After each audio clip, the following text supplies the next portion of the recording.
Nderuar koleg, faleminderit për pjesëmarrjen. Jemi mbledhur për diskutuar për rendin e ditës, i cili është i përcaktuar. Unë nuk po e zgjas më, po ja kaloj fjalën zotit Berisha, kryetarit partisë. Doktor. Faleminderit Tomor, të nderuar deputetë dhe deputet, të dashur qytetarë dhe qytetare. Java fillon në kushtet e një diktature në të cilën de facto Edi Rama ka zgjesuar drejtësinë, ka zgjesuar institucionin e akuzës për faktin e vetëm sepse nga ky institucion një prokuror guxoi të hetoj dhe të shtrajtoj dosjen e tij. Çdo orë, çdo ditë që kalon, për çdo shqiptar bëhet e qartë se dosja Balluku është dosja Rama dhe se dosja Balluku ka vetëm një zgjidhje, dorëheqjen e Ramës. Kjo është e vërteta.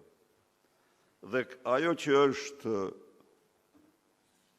pozitive është se këtë e ka kuptuar çdo shqiptar.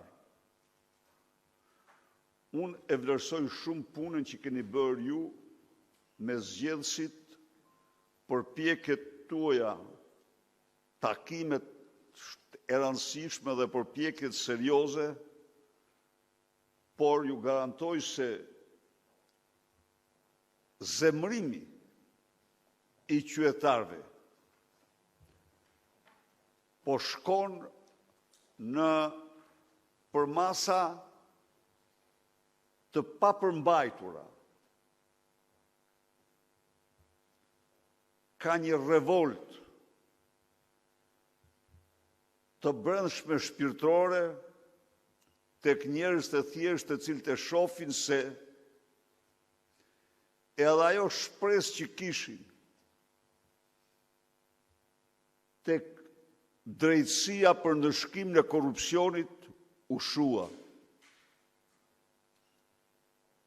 Ata kuptuan se shkaku, autori, arkitekti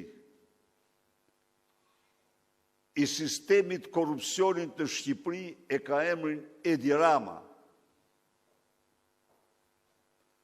Ata kuptuan se një lloj si një diktaturë,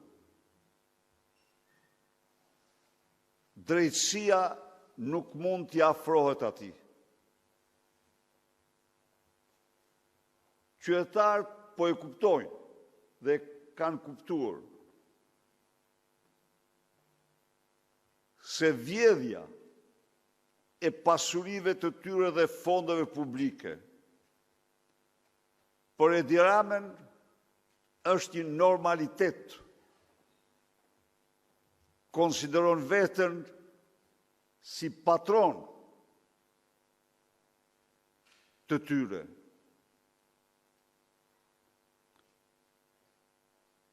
Ndërkohë, duhet t'u informoj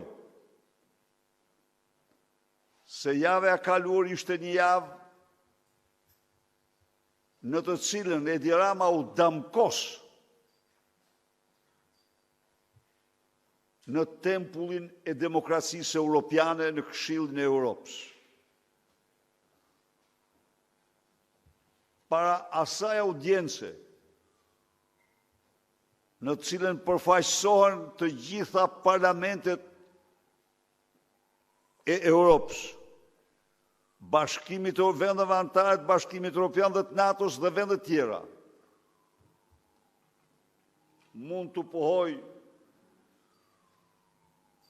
me garanci të plot se Balozi zi, personazhi më i zi në këtë sesion ishte Edi Rama. Si asnjë tjetër, në mënyrën më të merituar. Kemi sinqert me ju. Aty ai ka emrin më të keq se çdo njeri tjetër. Mbasi është regjistruar se pas fjalës së tij të stilit alla Gedaf, shkoj të jap leksion ky, pas fjalës së tij të stilit alla Gedaf, ata u detyruan kryetarët e grupeve parlamentare të gjithë spektrit parlamentar t'i anullojnë takimet dhe drekën zyrtare. Dhe drekën zyrtare nuk ka ndodhur kur. Se gjithmonë ka një protokoll, dëshmi e një serioziteti të hekurt. Dhe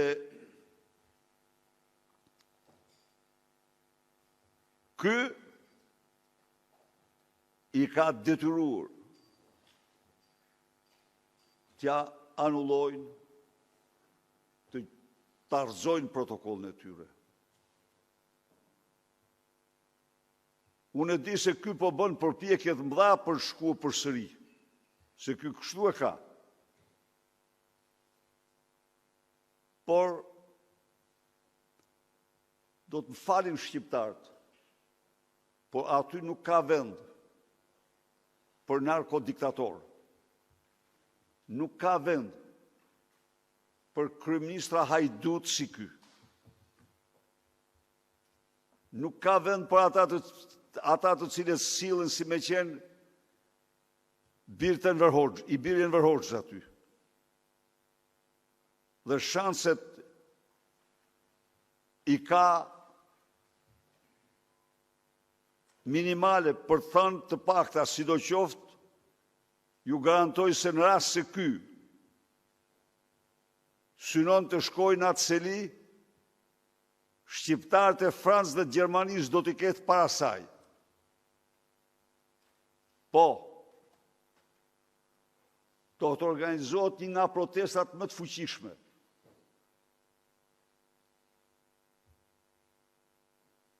Sepse e meriton.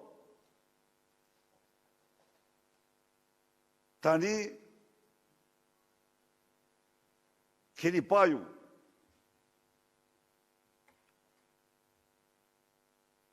deputet me mandate krimi, delinkuent, kalojnë si hiena nga një sallë në një tjetër duke thënë ja si e nxin ky Shqipërinë. Pse unë them të vërtetat dhe mbroj të vërtetat e shqiptarve, mbroj dignitetin e shqiptarve, që nuk kanë lidhje me këta hajdut. Kurse ata mbrojnë krimet e tyre. Pra, ishte një javë mirë për shqiptarët. Dhe ishte një javë siç e meritonte për narkokracinë dhe Edi Ramën.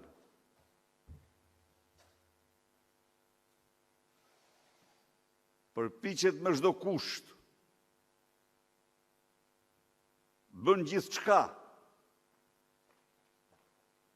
për të dalë nga rrethi i kuq. Po forcë në botë që ta nxjerr nga rrethi i kuq nuk ka. E ka kriju vetë rrethin e kuq ky.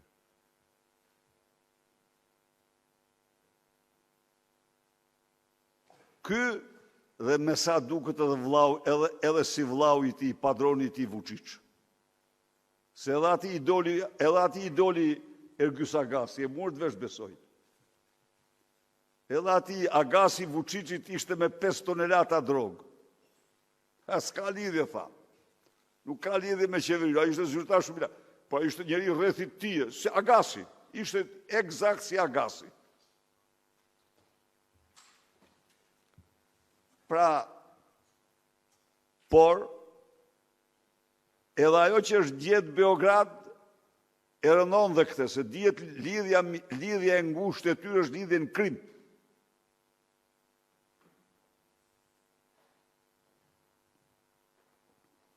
Ndaj dhe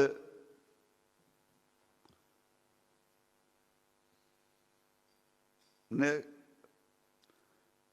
kemi përsaktuar protestën dhe vetëm protestën si rrugën e vetme më kryesore për të përballë me këtë regjim.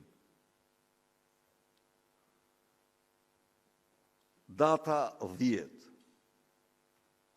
është një ditë tjetër shumë e rëndësishme e kryengritjes paqësore kundër regjimit.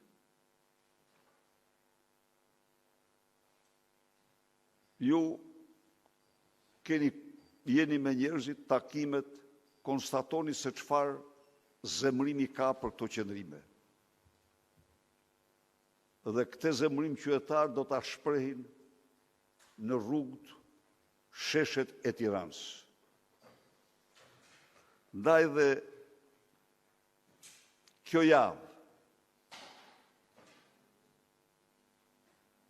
duhet tjetë një përkushtim i plot dhe total në takime me qytetarë në Tiranë dhe në barë Shqipërinë. Në biseda, në sqarime, në debate, sepse propaganda toksike e ti është verbue, është tërbue. Ndaj dhe ne duhet i kundërvijemi me takime me qytetarët. Ku, ndër të tjera, duhet denoncojmë me forcë propagandën e turpshme të mediave që paguajnë ai, glorifikimin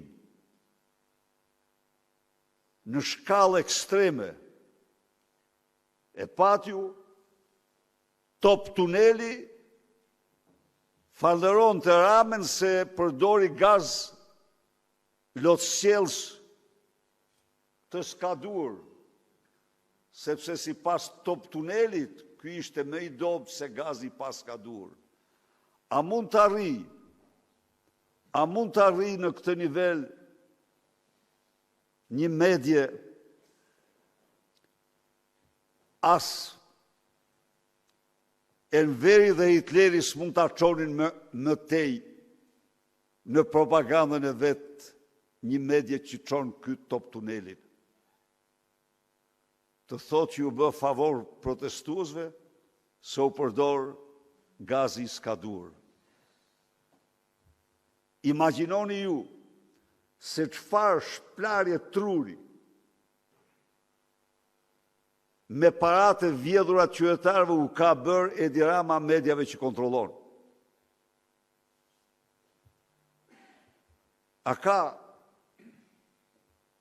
A mund të shkonte fantazia, shkon vetëm fantazia, se ato i merr nga zyra e Ramës të gjitha, direkt, aty është fabrika e trillimeve, mashtrimeve dhe manipulimeve.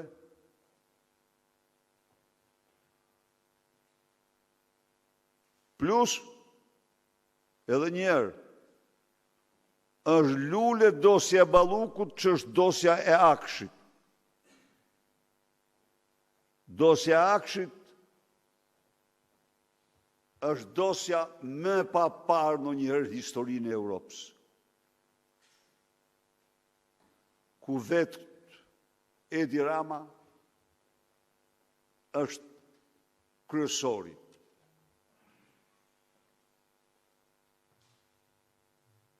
Është kryesori. ku u detyruar të marrë haptas në mbrojtje, mirëlindën për respektin maksimal që ka për te. E ka, së është linda. Ajo është një prestonome e lindës së Surrelit. Po, zotri, ta din çdo qytetar, mirëlinda e Akshit është prestonome e lindës së Surrelit. Mbasi, e gjithë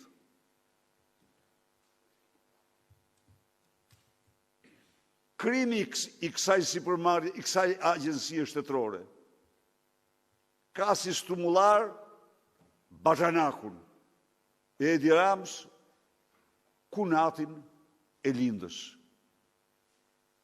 E regjistruar me dokumenta, e angazhuar në tendrat e Akshit për kunatin. Tani ky përpiqet dhe ajo ushtarja e Agasit, që thot se nuk është marrë, nuk kam folë me Agasin për tendera, që i mirë të pengë biznismen, punon ditë e natë për të fshehur, për shkatruar dokumenta. Qytetarët e kanë kuptuar se vetëm fjala e tyre, vetëm zëri i tyre, vetëm guximi i tyre mund t'u japë përgjigje. Nuk i zgjidh drejtësia këto, sepse nuk pyesin ma për drejtësitë. E kyçi ky drejtësitë. Faktikisht e azjesoj. E azjesoj. Unë dala në këtë problem për të theksuar edhe një herë rëndësinë e jashtëzakonshme që ka protesta që kanë qytetarët. Koha është e qytetarëve. Ndaj, përparësi absolute për çdo orë të ditës tuaj ka takimi me qytetarët dhe organizimi sa më i fuqishëm i protestës së datës 10.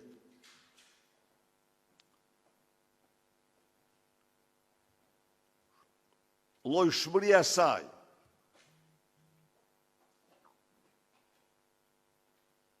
po kuptohet që është rruga e vetme. Janë me qindra qytetarë që më shkruajnë dhe më thonë, doktor, nuk duhet largohemi nga bulevardi pa larguar Edi Ramën. Ne drejt asaj do shkojmë. Të themi të vërtetën. Ne drejt asaj do shkojmë në mënyrë të pashmangshme, në mënyrë të sigurt. Ndaj dhe pikërisht ky moment duhet të jetë çështje e diskutimit ton të gjerë me qytetarët, me mbështetësit dhe me antarët tanë, me popullin opozitar.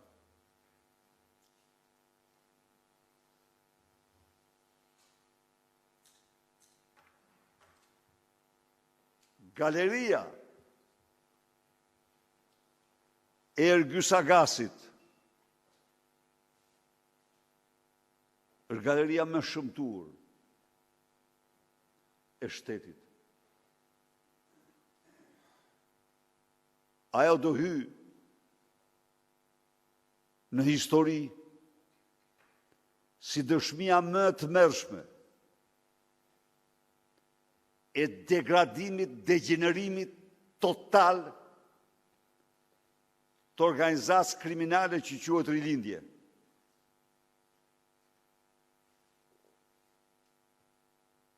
Kjo vetëm se Agasi ishte Rama, jo për arsye tjetër.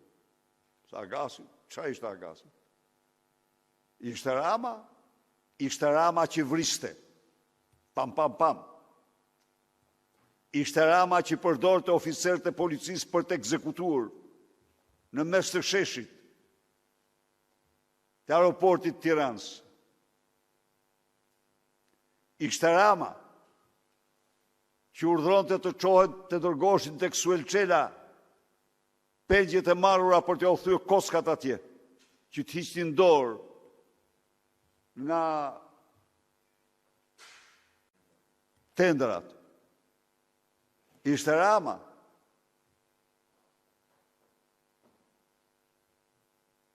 Që bën që t'jetë i lirë sot. Ergyll Sagasi kalon nga një kafe tjetër, nga një restorant tjetër. Dhe e purdhra një lloj si më parë. Një lloj. Po, absolutisht.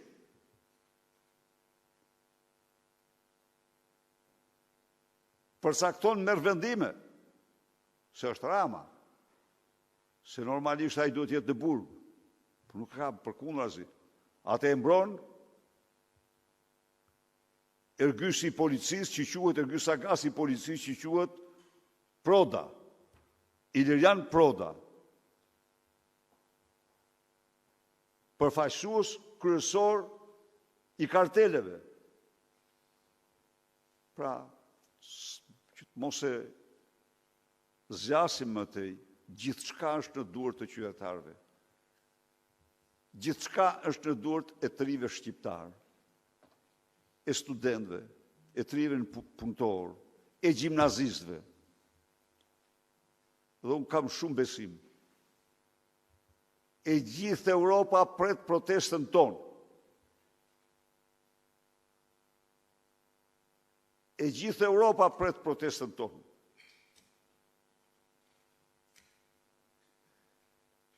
E gjithë bota pret protestën tonë. I kanë përcjell protestat me simpatin më të madhe, me vlerësimin maksimal. Ndaj dhe ne do vazhdojmë misionin. Misionin e përmbysjes kësaj narkodiktature dhe rikthim në votës lirë për shqiptarët.